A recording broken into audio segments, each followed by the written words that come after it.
Ang 40mm grenade launcher, M203, isang force multiplier. Kailanman ay nais na gamitin ang paputok na kapangyarihan ng isang grenade launcher? Ngayon, kami ay sumisid sa M203, ang underbarrel beast na may matinding suntok sa larangan ng digmaan. Isipin ito bilang matalik na kaibigan ng iyong rifle na nagdaragdag ng isang ganap na bagong dimensyon sa iyong firepower. Matututuhan mo hindi lamang ang tungkol sa mga pangunahing bahagi ng M203 at iba't ibang uri ng mga granada, ngunit malalaman mo rin ang sunod-sunod na operasyon ng maraming gamit na sandata na ito. Sasaklawin pa namin ang mga tips sa pag-troubleshoot para matiyak na laging handa ang iyong M203 para sa pagkilos kahit na sa mga pinakahinihingi na sitwasyon. Kaya, buckle up at maghanda upang magdagdag ng bagong tool sa iyong arsenal. Oras na para ipamalas ang kapangyarihan ng M203. Sa modernong pakikidigma, susi ang kakayahang umangkop. Doon papasok ang M203 grenade launcher. Ang maraming gamit na sandata na ito na kadalasang nakamount sa ilalim ng bar aisles ng mga rifle tulad ng M16 ay nagdaragdag ng isang ganap na bagong dimensyon sa iyong firepower. Isipin ito bilang pagbibigay sa iyong rifle ng isang napakabilis na suntok na may kakayahang maghatid ng mga paputok na round kasama ng mga karaniwang bala. Ay mga katangian. A. Paglalarawan. Ang M203 ay isang compact at magaan na armas na idinisenyo upang madaling dalhin at patakbuhin ng isang sundalo. Isa itong single-shot, breech-loaded na armas na may pump-action, sliding barrel, na naglalabas ng ginastos na casing at nagluluwad sa susunod na round. Habang pangunahing nakakabit sa isang rifle, ang M203 ay maaari ding ihiwalay at gamitin bilang isang standalone na sandata. B. Mga grupo, assemblies. Upang maunawaan ang M203, hatiin natin ito sa mga pangunahing bahagi nito. Handguard at sight assembly, nagbibigay ito ng mahigpit na pagkakahawak at mga tanawin para sa pagpuntirya ng grenade launcher. Ito ay tulad ng hawakan at saklaw ng isang rifle. Receiver assembly dito makikita ang trigger, firing pin, at iba pang mahahalagang mekanismo na nagpapasimula ng pagpapaputok. Ito ay tulad ng control center ng launcher. Quadrant sight assembly, ito ay isang espesyal na tanawin na ginagamit upang ayusin ang elevation ng bar aisles para sa iba't ibang hanay. Ito ay tulad ng isang built-in na calculator para sa mga trajectory ng granada. Barrel assembly, ito ang tubo na naglulunsad ng granada, katulad ng bar aisles ng rifle. C. Ammunition.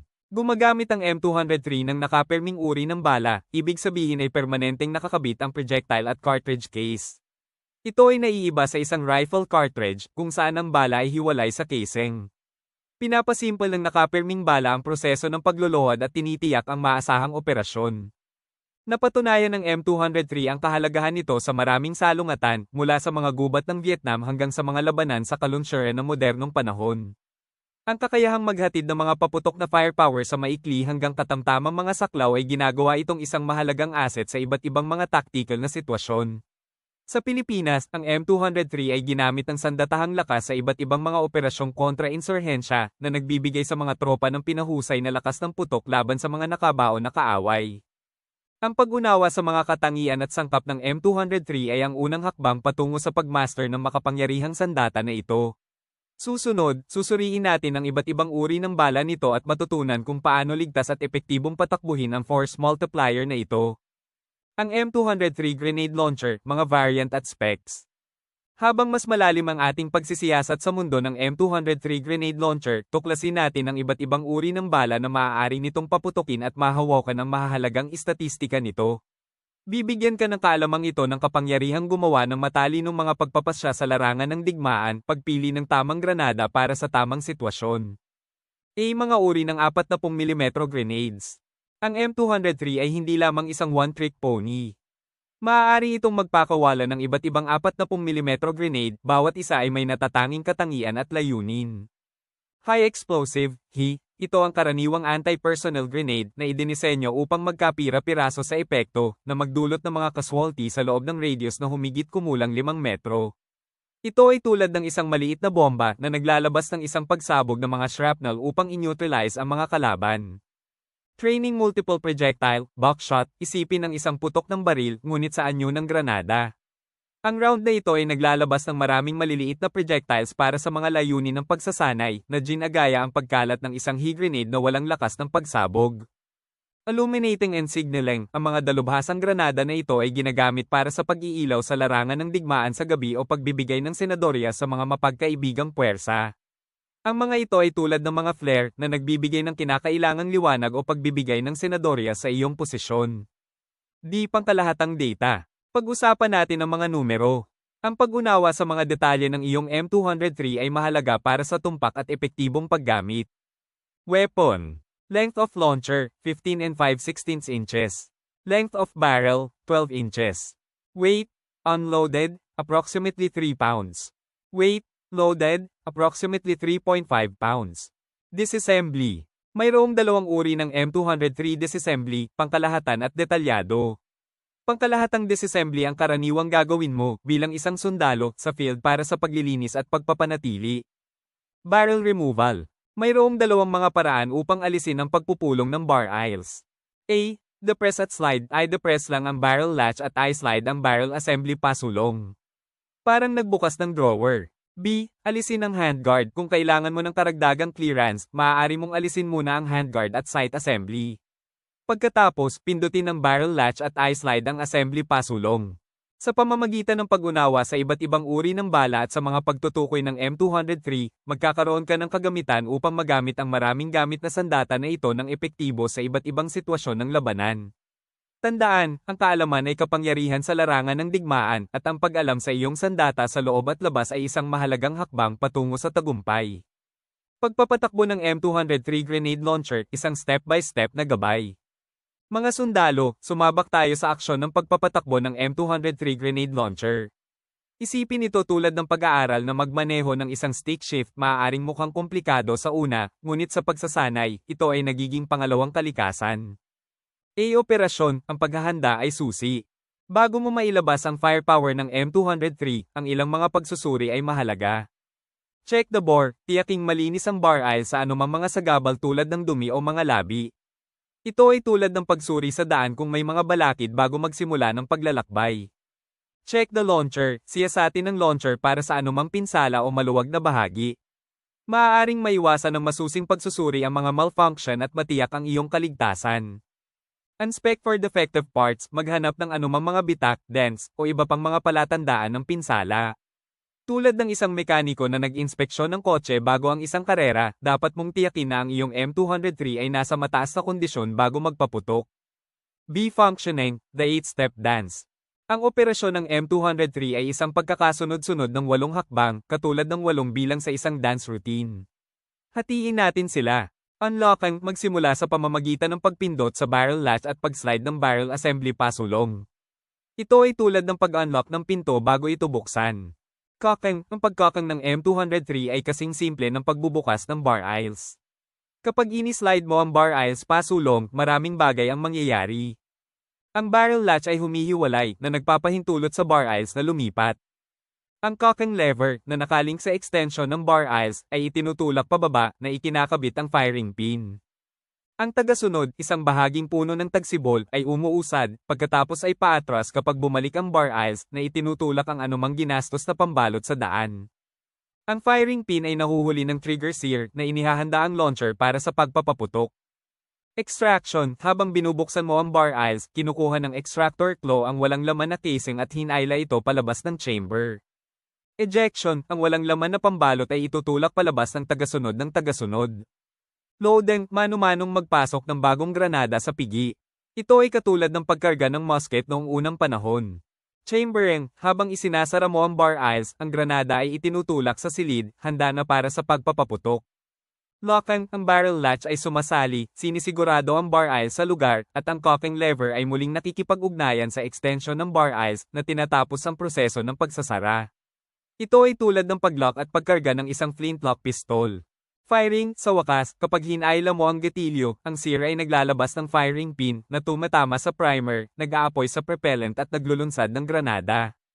Sa pamamagitan ng pag-unawa sa pagpapatakbo ng M203, magkakaroon ka ng mas malalim na pagpapahalaga para sa mekanikal na symphony nito at magiging mas mahusay na kagamitan upang mahawakan ng anumang mga malfunction na maaaring lumitaw. Tandaan, mga sundalo, ang kaalaman ay kapangyarihan sa larangan ng digmaan. Kabisaduhin ang iyong sandata, at ito ay magsisilbing mabuti sa iyong pagtupad sa iyong tungkulin. M203 Troubleshooting, pagpapanatiling nangungunang hugis ang iyong grenade launcher. Ang mga sundalo, kahit na ang pinakamaasahang armas tulad ng mapagkakatiwalaang M203 grenade launcher, ay maaaring makaranas ng mga sinok. Ang pag-alam kung paano mabilis na matugunan ang mga isyong ito ay napakahalaga para sa pagpapanatili ng iyong lakas sa larangan ng digmaan. Isipin ito tulad ng pag-alam kung paano magpalit ng flat na gulong sa isang jeep, isang kinakailangang kasanayan upang mapanatiling maayos ang iyong misyon. Stoppages, a roadblock to firepower. Ang paghinto ay anumang hindi inaasahang pagkaantala sa ikot ng pagpapaputok ng M203. Ito ay tulad ng pagtama sa isang lubak sa isang makinis na kalsada na naging sanhi ng lahat ng biglang huminto. Ang mga karaniwang sanhi ay kinabibilangan ng failure to fire, ang gatilyo ay hinayla, ngunit ang granada ay hindi naglulunsad. Ito ay maaaring dahil sa isang may sira na primer o isang maruming mekanismo ng pagpapaputok. Failure to eject, ang ginastos na pambalot ay nananatiling nakalagak sa pigi na pumipigil sa pagkarga ng isang bagong granada. Maaaring mangyari ito kung nasira ang extractor o kung may mga debris sa chamber. Failure to close, ang bar aisles ay hindi ganap na sumasara at nakakandado na ginagawang imposibleng magpaputok. Ito ay maaaring sanhi ng isang nasira na trangka o mga debris na humahadlang sa paggalaw ng bar aisles. 2. Immediate action, isang mabilisang pag-aayos. Kapag may naganap na paghinto, ang agarang pagkilos ay ang iyong unang tugon. Ito ay isang serye ng mabilis, likas na pagkilos na idinisenyo upang i-clear ang mga pinakakaraniwang uri ng mga paghinto, katulad ng pagsasagawa ng CPR sa isang nasawi, mabilis kang tumutugon upang gumana muli ang mga bagay. Para sa M203, ang agarang aksyon ay karaniwang nagsasangkot ng muling pag-iingat sa armas at pagtatangkang magpaputok muli. 3. Mga malfunction, isang pansamantalang pag-urong. Ang isang malfunction ay medyo naiiba kaysa sa isang paghinto.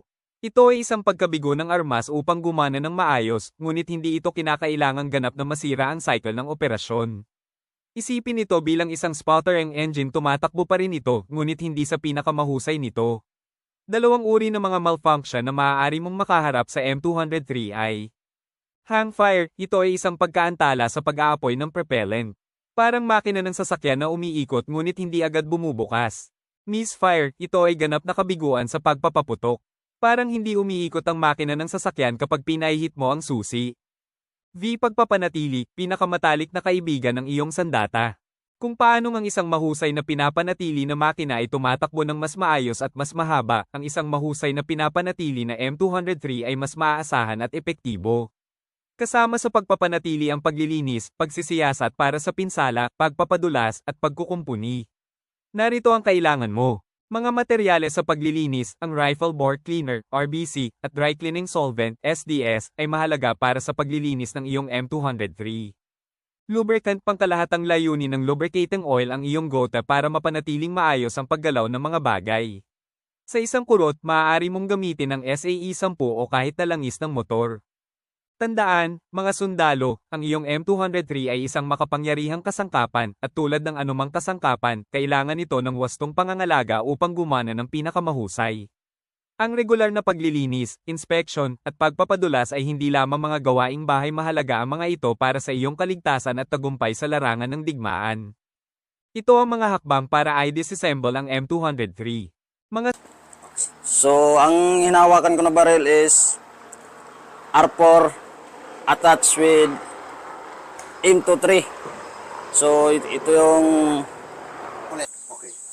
So, yung effective range niya 350. Tapos yung maximum is 400. Ngayon, i-demo ko tong baril na hinawakan ko. R4 attached with M203 grenade launcher. Umpisa na natin na i-check muna natin yung safety. Baka sakaling may bala siya nakalagay na bala. So, walang bala. So, umpisa na natin na i-check din natin yung 23. M203. So, walang bala. May dalawa siyang safety. Ito yung safety ng R4. Ito yung safety ng 203 grenade launcher. So, bali, magkaiba siya ng bala. Ito yung bala ng 203 launcher. Tapos ito naman yung sa R4.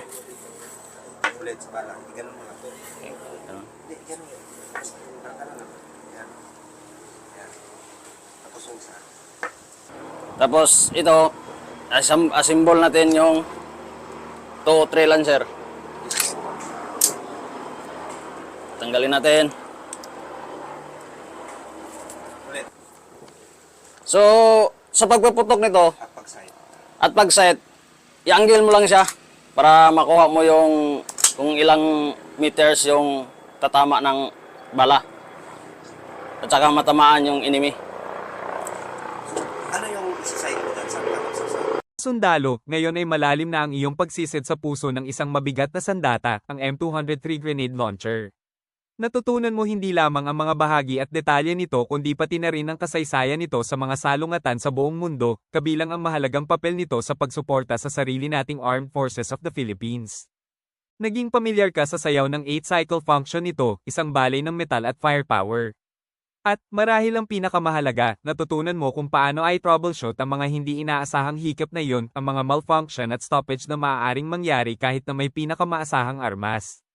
Tandaan, ang isang grenade launcher ay hindi lamang isang kasangkapan, ito ay isang extension ng iyong kakayahang protektahan at ipagtanggol. Tulad ng anumang tool, nangangailangan ito ng pangangalaga at atensyon upang manatiling epektibo. Ang regular na paglilinis at pagpapanatili ay hindi lamang mga gawaing bahay, ang mga ito ay mahalagang kasanayan na nagsisiguro na ang iyong M203 ay laging handa na ihatid ang malakas na suntok nito kapag tinawag. Habang sumusulong ka, alalahanin ang kaalaman at kasanayang natamo mo ngayon. Hayaan ang iyong kahusayan sa M203 na maging isang patunay ng iyong dedikasyon, ang iyong pangako sa kahusayan, at ang iyong hindi natitinag na serbisyo sa ating bansa.